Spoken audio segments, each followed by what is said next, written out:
ചിന്തിക്കുന്ന ഏറ്റവും വലിയ വിഷയമാണ് മരണം. ആ മരണം എപ്രകാരമാണ് മനുഷ്യന്റെ ജീവിതത്തിൽ വന്നത്? പാപമാണ്.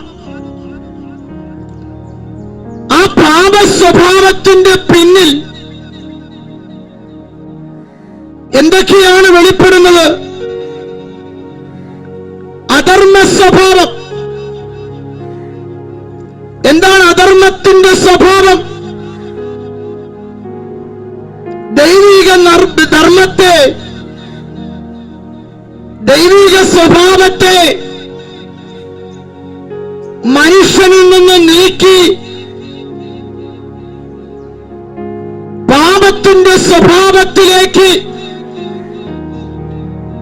മനുഷ്യ ജീവിതങ്ങളെ തള്ളിക്കളയുന്ന, നാം അറിയാതെ മനുഷ്യനെ തെറ്റിച്ചുകൊണ്ടിരിക്കുന്ന ഒരധർമ്മത്തിന്റെ അധികാരിയായിരിക്കുന്ന പിശാച് മനുഷ്യനെ ഇന്ന് വിഴുങ്ങിക്കൊണ്ടിരിക്കുക. ദൈവത്തിന് മനുഷ്യന്റെ ജീവിതത്തിൽ പ്രവർത്തിക്കുവാൻ കഴിയാതെ പാപമെന്ന ലഹരിക്ക് അടിമയാക്കി വിശുദ്ധിയിൽ ജീവിക്കേണ്ട മനുഷ്യനെ ലോകത്തിലെ സകല അശുദ്ധിയാൽ അവനെ നിറച്ച് മനുഷ്യനെ ദൈവത്തിൽ നിന്നും അകറ്റിക്കളയുന്ന സ്നേഹിക്കേണ്ട മനുഷ്യൻ, സമാധാനത്തിൽ ജീവിക്കേണ്ട മനുഷ്യൻ, അങ്ങനെ ജീവിക്കേണ്ടവനെ ഒരു കൊലപാതകനായി, ഒരു മദ്യപാനകനായി, ഒരു ലഹരിക്ക് അടിമയാക്കി ചെറുതലമുറകളെ നശിപ്പിച്ചുകൊണ്ടിരിക്കുന്ന,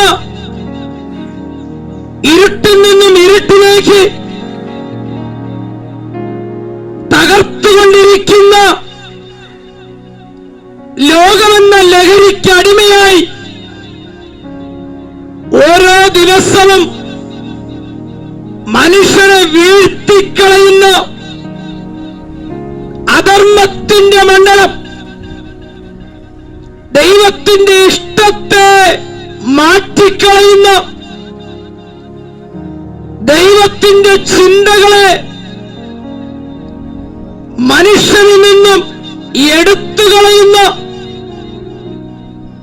മനുഷ്യനെ ദൈവത്തിലേക്ക് അടുപ്പിക്കാതെ ലോകമെന്ന ലഹരിക്ക്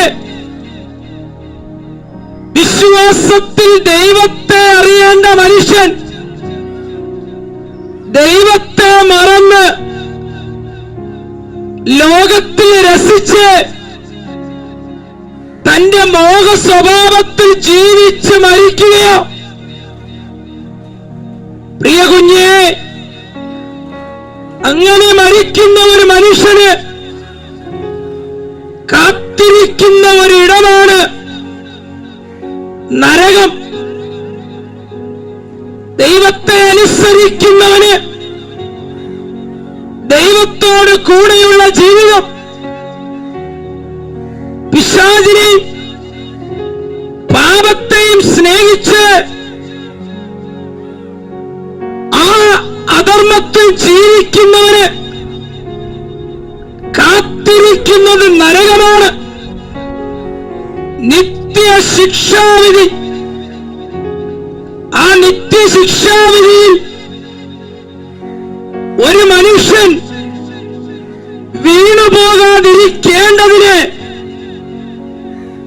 നമുക്ക് ദൈവം നൽകിയ ഒരു ഉറവിടമാണ്, ഒരു പ്രമാണമാണ്, ഒരു വാതിൽ വഴിയാണ്, ഒരു വീണ്ടെടുപ്പുകാരനാണ്. ദൈവത്തിന്റെ പുത്രനായിരിക്കുന്ന യേശുക്രിസ്തുവാകുന്ന ദൈവത്തിന്റെ വചനം അഥവാ സുവിശേഷം. നാം സുവിശേഷം അനുസരിക്കണം. നാം ദൈവവചനം അനുസരിക്കണം. നാം വചനത്തെ സ്നേഹിച്ചാൽ വചനം നമ്മെ സ്നേഹിക്കുവാനിടയാകും. ഒരു പുതിയ ജീവിതം താങ്കൾ ആഗ്രഹിക്കുന്നുണ്ടോ? ദൈവത്തിന്റെ തിരുവചനം പറയുന്നു, അവൻ നമ്മെ സകല അധർമ്മത്തിൽ നിന്നും വീണ്ടെടുത്ത് സൽപ്രവർത്തിക്കായി, നീതിയുള്ള പ്രവൃത്തി ചെയ്യുവാൻ, നല്ല പ്രവൃത്തിക്കായി, ഒന്നുകൂടി പറഞ്ഞാൽ നന്മയുടെ വഴി, നീതിയുടെ വഴി, നീതിയുടെ പാത നാം തിരഞ്ഞെടുക്കണം. യേശുക്രിസ്തു എന്ന രക്ഷകൻ എന്തിനാണ് ഈ മണ്ണിൽ വന്നത്? മനുഷ്യനെ തേടി വന്ന ഒരു ദൈവം, മനുഷ്യന് വേണ്ടി മരിക്കുവാനായി നമ്മിലേക്ക് ഇറങ്ങി വന്ന ഒരു ദൈവം,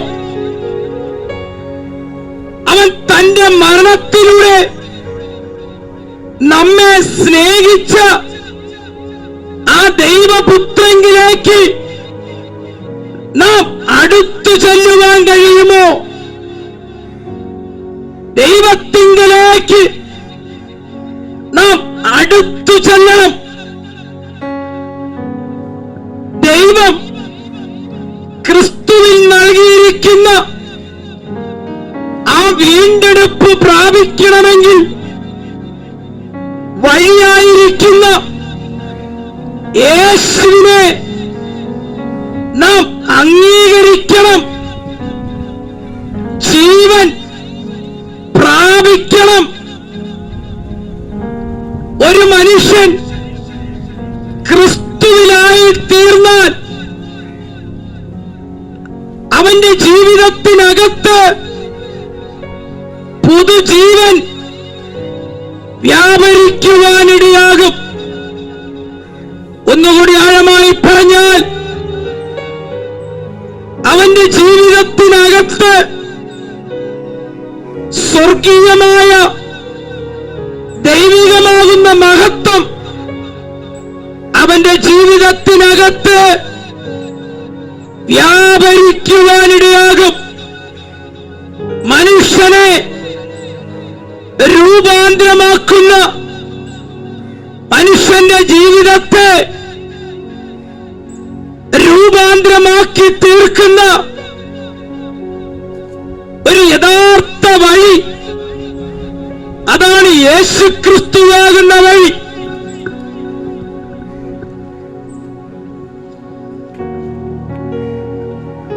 നാം വായിക്കുവാനിടയായി, നാം ദൈവത്തിന്റെ സ്വന്തം ജനമായി തീരുക, സ്വന്തം അവകാശിയാകുക. നാം വീണ്ടും ജനിക്കണം. നാം മക്കളെന്ന അവകാശത്തിലേക്ക്, പ്രിയ കുഞ്ഞെ, നീ ആയിത്തീരണം. ദൈവത്തിന്റെ മക്കളാകുക. ദൈവത്തിന്റെ മക്കൾക്ക് മരണമില്ല. എന്നാൽ മനുഷ്യനിൽ നിന്ന് ജനിക്കുന്ന ഒരുവൻ, അവനിൽ വ്യാപരിക്കുന്നത് മരണമാണ്. ആ മരണം രക്തത്തിൽ നിന്നും രക്തത്തിലേക്ക് ദിനം പ്രതി വാണുകൊണ്ടിരിക്കുന്ന പാപമെന്ന ആ ശക്തിയിൽ നിന്നും മനുഷ്യൻ മരിച്ചുകൊണ്ടിരിക്കുമ്പോൾ പിതാവായ ദൈവം ഇപ്രകാരം പറയുന്നു, നീ വീണ്ടും ജനിക്കുക, നീ മരണത്തിൽ നിന്നും ജീവങ്കിലേക്ക് വരിക, ഇരുട്ടിൽ നിന്നും വെളിച്ചത്തിലേക്ക് വരിക. അതിനുള്ള മാർഗം യേശുക്രിസ്തുവാകുന്ന വിശ്വാസത്തിന്റെ മാർഗം നീ തിരഞ്ഞെടുത്ത് ദൃശ്യമായ മേഖലയിൽ നിന്നും അദൃശ്യമായ മേഖലയിലേക്ക് നമ്മെ ദൈവരാജ്യം എന്ന തന്റെ രാജ്യത്തിലേക്ക് മനുഷ്യനെ ഒരുക്കിയെടുക്കുന്നതാണ് സുവിശേഷം. ദൈവത്തിന്റെ ജനമായി തീരുക, ദൈവത്തിന്റെ മക്കളായി തീരുക. മക്കളാകാത്ത ഒരു വ്യക്തിക്ക് ദൈവരാജ്യത്തിൽ പ്രവേശിക്കുവാൻ കഴിയത്തില്ല. ഇത് മനുഷ്യന്റെ രാജ്യമാ. ഈ രാജ്യത്തിൽ നിലനിൽക്കുന്നതായി ഉറപ്പുള്ളതായി ഒന്നുമേ നമുക്ക് കാണാൻ കഴിയുന്നില്ല.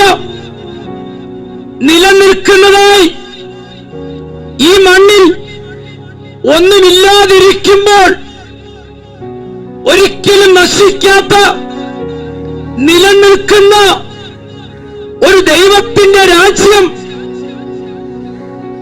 നാം ഈ ശരീരത്തിൽ ഇരിക്കുമ്പോൾ നാം ആ രാജ്യം അവകാശമാക്കണം.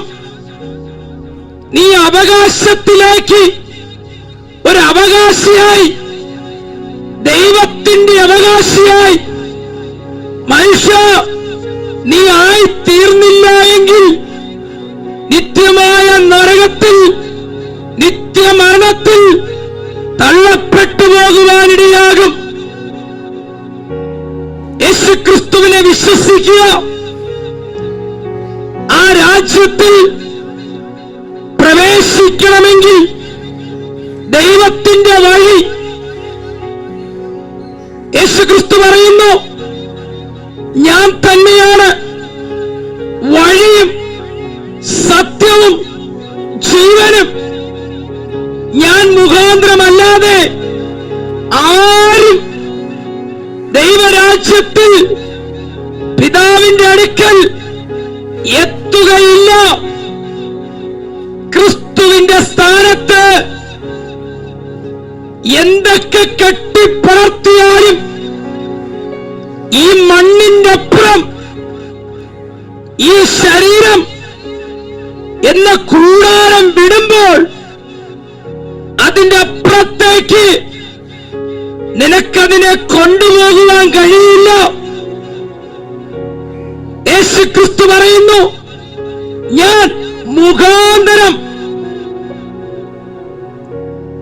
ആ ദൈവരാജ്യത്തിൽ പ്രവേശിക്കണമോ, ദൈവത്തിന്റെ ഭവനക്കാരനാകണമോ, ദൈവത്തിന്റെ ആലയമായി, ദൈവം വസിക്കുന്ന ദൈവത്തിന്റെ മന്ദിരമായി, സ്വർഗീയ കൂടാരമായി നീ നിന്നെ തന്നെ ദൈവത്തിങ്കലേക്ക് ഒരുക്കുവാൻ തയ്യാറാണോ? ഈ വഴിയോരത്ത് നിന്ന് വിളിച്ചു പറയുന്ന ഈ ദൈവത്തിന്റെ വചനം മനുഷ്യനെ ഈ ലോകത്തിൽ വലിയവനാക്കുക എന്നുള്ളതല്ല, മറിച്ച് ദൈവത്തിന്റെ രാജ്യത്തിൽ നിന്നെ ശ്രേഷ്ഠനാക്കി തീർക്കുക, നിന്നെ വിലയേറിയവനാക്കി തീർക്കുക. എന്ന് പുസ്തകം പറയുന്നു, ഒരു മനുഷ്യന്റെ വില ഈ മുഴു ലോകത്തേക്കാളും വിലയുണ്ട്.